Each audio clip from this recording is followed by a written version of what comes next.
नमस्कार दोस्तों, मैं राहुल कुमार क्रांति।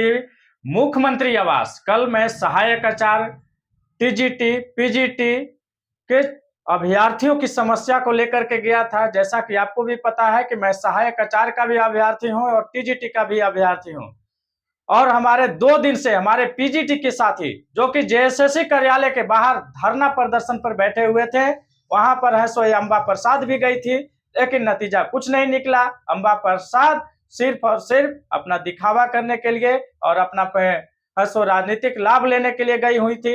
अगर अम्बा प्रसाद को सचमुच में हसो अभ्यर्थी हित में काम करना था तो पहले वो सरकार से बात करती और सरकार से बात करके सेकेंड डिवी निकलवाती। वो कहती है कि जेएसएससी जो है सो स्वतंत्र इकाई है, इंडिपेंडेंट संस्था है, लेकिन हमको पूछना है कि जेएसएससी के अध्यक्ष और सचिव का नियुक्ति कौन करता है? झारखंड सरकार करती है ना, तो झारखंड सरकार पर तो कंट्रोल होना ही चाहिए। झारखंड सरकार तो कंट्रोल कर ही सकती है। तो ये सब बनी बनाई बात है। मैं अम्बा प्रसाद एक युवा नेत्री है, मैं उनके जुनून को स्वागत करता हूं, लेकिन उनका काम करने का तरीका जो था वो तरीका ठीक नहीं था। वो ठीक है, अभ्यर्थी से मिले थे, मिल करके माननीय मुख्यमंत्री से भी इस बात को कहना चाहिए था। ने तो अम्बा प्रसाद को बुलाया था कि ठीक है, अभ्यर्थी की समस्या को आप सुनी है तो आप आइए, मुख्यमंत्री जी से हमको मिलवाइए और आप भी मिलिए और उनकी समस्या को रखिए और पीजीटी के साथियों को सेकेंड डिवी का है सो प्रकाशन कराइए। उसके साथ साथ अम्बा प्रसाद जी के साथ हम मिलकर के बात सहायक आचार्य के मुद्दे पर भी करने वाले थे, लेकिन अम्बा प्रसाद तो पहुंची नहीं, तो इससे साफ जाहिर हो गया कि वो सिर्फ दिखावा के लिए गई हुई थी।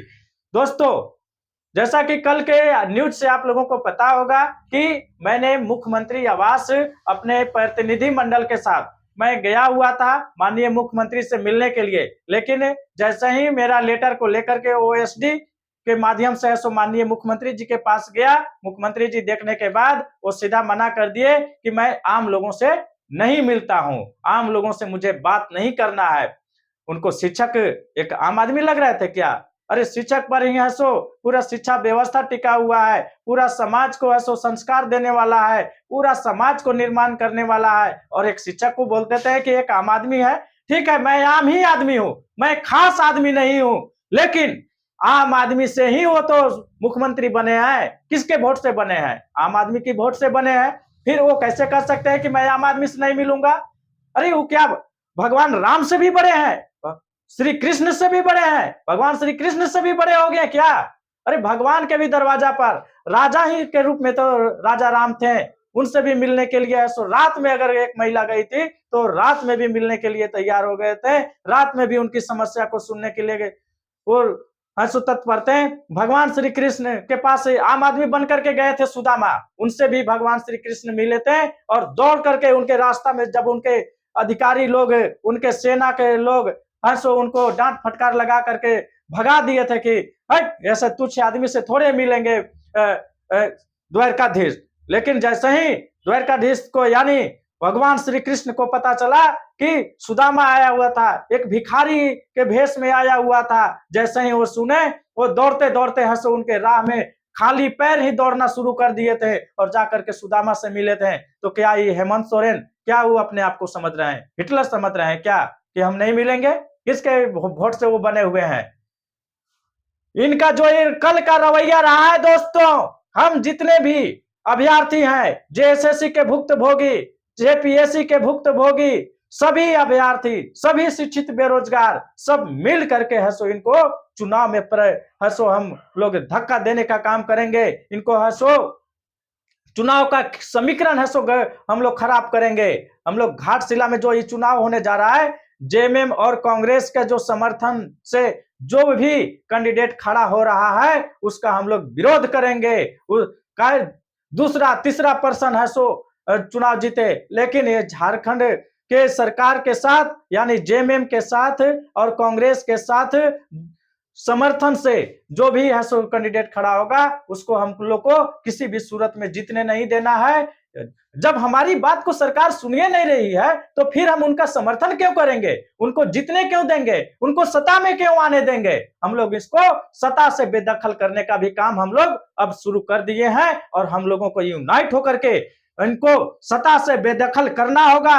इसके लिए हम रविवार को ऑक्सीजन पार्क में ऐसो मीटिंग बुलाए हैं। जितने भी हमारे सहायक आचार्य के साथी हैं, टीजीटी के साथी हैं, पीजीटी के साथी हैं, लेडीज सुपरवाइजर, सीजीएल के जितने भी अभ्यर्थी हैं, पलामू में उधर चल रहा है चतुर्थ वर्गीय नियुक्ति का मामला, और हम राज्य में देख रहे हैं कि राज्य में अनुबंध पर है सो लोगों को खटाया जा रहा है। देखिए हमारे पुलिसकर्मी, सहायक पुलिसकर्मी को, जो कि सामान्य काम करते हैं, जितने सरकारी पुलिसकर्मी काम करते हैं उससे कहीं बढ़ चढ़ करके है सो काम करते हैं, इसके बावजूद भी उनको है सो समान काम के लिए समान वेतन नहीं मिलता है। हमारे पारा टीचर भाई को, हमारे पारा टीचर भाई लोग जो हैं, उन लोग भी आज कितने दिन से संघर्ष कर रहे हैं, लेकिन आज तक उनको समान काम के लिए समान वेतन नहीं मिला है और नहीं मिल रहा है, और नहीं ये गूंगी बहरी सरकार सुन रही है। तो क्या हम लोगों को अब चुप बैठना है? हम लोग अब चुप नहीं बैठेंगे। अब जितने भी बेरोजगार हैं, जितने भी शिक्षित बेरोजगार हैं, सब लोग हम लोग मिल करके, यूनाइट होकर के, और इस सरकार को हसो मटिया मेल करने का काम करेंगे, इस सरकार को हसो सत्ता से बेदखल करने का काम करेंगे। तो इसके लिए हम लोगों को टुकड़ों टुकड़ों में नहीं रहना होगा, हम लोगों को संगठित होना होगा। संगठन में ताकत होता है, जब तक हम लोग संगठित नहीं होंगे तब तक हमारी ताकत को ये सरकार नहीं समझेगी। इसलिए हम सबों को संगठित होने की जरूरत है, और संगठित होकर के हम लोग 15 नवंबर को जो ये स्थापना दिवस मनाने वाली है सरकार, उस दिन है सो हम लोग काला झंडा दिखाने का काम करेंगे। हम लोग विरोध प्रदर्शन करेंगे। विरोध प्रदर्शन में हमारे सहायक आचार्य के सभी साथी मौजूद रहेंगे, TGT, PGT, ladies supervisor, CGL के भी अभ्यर्थी। आज सीजीएल में जो गड़बड़ियां हुआ है उसके लिए जिम्मेवार कौन है? ये तो सरकार ही जिम्मेवार है ना। सरकार ही ना पेपर लीक करवाती है। कैसा उनका विधि व्यवस्था है, क्या वो करना चाहती है? ये सब सेटिंग गेटिंग करने के चक्कर में जितने भी वैकेंसियां हैं सबको ये बर्बाद करके रख दी है। और सेटिंग अगर हो गया, अच्छे से सेटिंग हो गया तो अच्छा है, और नहीं सेटिंग हुआ तो खराब हो जाता है। अभी देखिए 9 तारीख से है सो तकनीकी वाला परीक्षा होने वाला था। अभ्यर्थी है सो सेंटर पर है सो परीक्षा लिखने के लिए पहुंच भी गए थे, और जो जो जो जिला में, जो शहर में अभ्यर्थी का सेंटर बनाया गया था, लोग है सो उस शहर में पहुंच गए थे, और रात के है सो 8 बजे है सो नोटिफिकेशन हो जाता है कि अपरिहार्य कारणों से है सो परीक्षा को रद्द कर दिया जाता है अगले आदेश तक। बाहरी सरकार, बाहरी झारखंड की सरकार, हमको तो ये इस नोटिस से ये साबित हो रहा है कि इनको सेटिंग गेटिंग नहीं हो पाया होगा। पूरा जितना माल फरियाना था उतना माल फरियाया नहीं होगा, इसलिए अपरिहार्य कारणों से परीक्षा को स्थगित किया जाता है। वाह, यही दिन देखने के लिए हम लोग झारखंड अलग कर आए थे। हमारे जो पूर्वज हैं, जो कि खून पसीना करके, अपनी जान तक गंवा करके झारखंड का निर्माण करवाए थे, कि झारखंड जब मेरा अलग हो जाएगा तो झारखंड की युवाओं की, झारखंड की समस्याओं को ऐसो अच्छे से सुना जाएगा और उसका निराकरण किया जाएगा। इसलिए झारखंड की लड़ाई लड़ा गया था, और हमारे झारखंड के जो भी निर्माण करने में हमारे जो शहीद हुए हैं उनके आज आत्मा को मैं प्रणाम करता हूं। और उस आत्मा को जो ये सरकार दुखी कर रही है, जहां भी उनका आत्मा होगा वहां से वो देख रहे होंगे इनके करतूत को, तो उनको भी ऐसा दुख पहुंच रहा होगा कि वाह देखो, हम झारखंड के निर्माण के लिए अपना जान तक निछावर कर दिए, लेकिन जिसको हम लोग झारखंड की सत्ता सौंप करके आए हुए हैं, या झारखंड की जनता जिसको सत्ता दी है, वो आज बोलती है कि हम आम आदमी से नहीं मिलना चाहते हैं, आप सिर्फ खास आदमी से मिलना चाहते हैं, जो आपको दलाली, चमचा, और जो सूटकेस में पैसा भर भर के आता हो और आपको देता हो, चमचाई करता हो, वैसे दलालों और माफियाओं से आप सिर्फ मिलना चाहते हैं। ये माफियाओं का सरकार बन करके है, ये दलालों का सरकार बन करके चल रहा है झारखंड में। तो ऐसे दलाली और माफिया के सरकार को अब हम लोग उखाड़ करके फेंकने का काम करेंगे। किसी भी सूरत में अब इसको पुनः वापस नहीं आने देंगे। इसकी रणनीति अब हम लोगों को अब शुरू कर देनी चाहिए। हम लोग झारखंड स्थापना दिवस के अवसर पर सरकार को पुरजोर विरोध करेंगे। जितने भी अभ्यर्थी हैं, जितने भी सामाजिक संगठन हैं, उन सभी संगठनों को हम लोग आह्वान करते हैं कि भारी से भारी संख्या में 15 नवंबर को हम लोग रांची में, राजधानी में पहुंचेंगे और उसका विरोध करेंगे। उससे पहले एक रणनीति में तैयार करने के लिए मैं ऑक्सीजन पार्क में अभ्यर्थियों का मैं मीटिंग बुला रहा हूं कि आप लोग आइए, आप सबों के साथ मिलजुल करके है सो एक रणनीति तैयार किया जाएगा। और घाटशिला में जो चुनाव हो रहा है उसका पूरे शिक्षक संघ, जितने भी शिक्षक अभ्यर्थी हैं, जितने भी शिक्षित बेरोजगार अभ्यर्थी हैं, और जितने भी सरकार के कामों से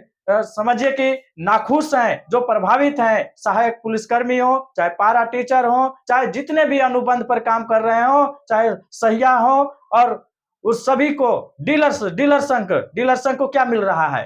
डीलर संघ को जब से इनको ना कोई मानदेय मिल रहा है और वो चोरी करने के लिए मजबूर हैं, जनता से भी चोर कहलाते हैं।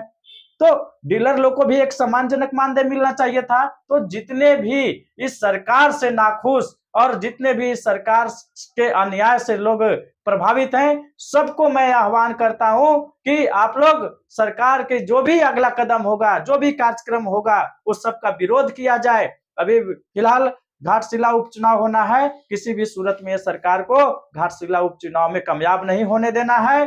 काहे नहीं थर्ड पर्सन जीत जाए, उससे हमको कोई दिक्कत नहीं है, लेकिन ये जेएमएम और कांग्रेस के समर्थित जो भी उम्मीदवार होगा, उसको हराने के लिए हम लोगों को एड़ी चोटी ये कर देना है, इस सरकार को वापसी नहीं आने देना है। तो दोस्तों, हम लोगों का रणनीति एक तैयार करने के लिए संडे को एक मैं रांची में मैं मीटिंग बुला रहा हूं, जो कि ऑक्सीजन पार्क में होगा, और इसके बाद अगला कदम हम लोगों का होगा 15 नवंबर को स्थापना दिवस पर है, सो सरकार का पुरजोर विरोध करेंगे। अगर ये सरकार 15 नवंबर तक संभल जाती है, अगर सहायक आचार्यों को 26,000 एक पोस्ट पर पूर्ण नियुक्ति की मांग को पूरा कर देती है, टीजीटी के अभ्यर्थियों के खिलाफ है सो एलपीए गई है, वो एलपीए वापस अगर ले लेती है और नियुक्ति करवाती है, और जो पीजीटी के साथी जो जिनका है सो सेकेंड डीबी मांग है उसका पूरा करवाती है, लेडीज सुपरवाइजर का है सो रिजल्ट को है सो रोक करके रखा गया है, 131 अभ्यर्थियों का उसको दे करके पूरा करवाती है, यानी पूर्ण नियुक्ति, जो भी वैकेंसी हुआ है उसका पूर्ण रिजल्ट और पूर्ण नियुक्ति के काम ये सरकार अगर करने में सक्षम होती है 15 नवंबर तक, तब तो ठीक है, नहीं तो इस सरकार को हम लोग मटिया मिलाने का हम लोग काम करेंगे और उसके लिए संगठित भी होंगे, और संगठित होकर के इस सरकार को आने वाला समय में राजनीति से आउट करेंगे। राहुल कुमार क्रांति, छात्र नेता, रांची।